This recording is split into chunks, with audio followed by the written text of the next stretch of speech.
A decisión da Audiencia Nacional de anular a prórroga de Ence parte de recursos de Greenpeace e do Concello de Pontevedra. Hoxe o alcalde celebraba a decisión cualificando a ampliación da concesión de cambalache ilegal. Prórroga que o Concello sempre considerou que era ilegal. Esta sentenza significa un fracaso estrepitoso do Partido Popular, especialmente do presidente da Xunta, Alberto Núñez Feixóo, do expresidente do Estado, Mariano Rajoy, e tamén do Partido Popular local, que intentaron, mediante un cambalache ilegal coa empresa, poñer en peligro a continuidade da actividade e os postos de traballo por non buscar a única solución lóxica e legal, que sería o traslado a outra ubicación. Fernández Lores acusa o Partido Popular e a dirección de Ence de poñer en perigo a actividade da fábrica pontevedresa e dos seus postos de traballo. Ademais, emprazaos a buscar unha ubicación alternativa para garantir o futuro da pasteira. Como alcalde do Concello de Pontevedra, fago un chamamento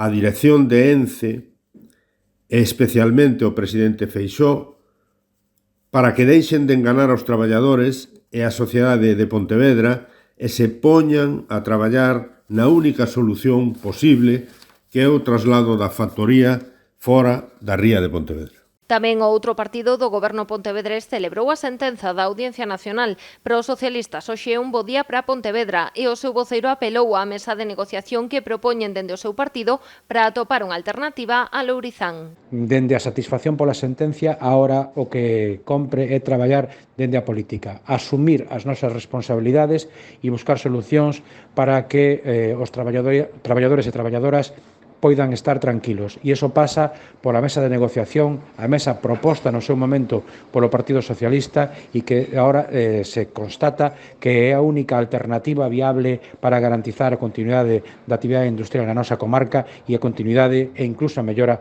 dos postos de traballo. Fernández insistiu en que contan co compromiso do goberno de Pedro Sánchez para facer todo o necesario para que Ence poida consolidar a súa actividade industrial fora da súa localización actual.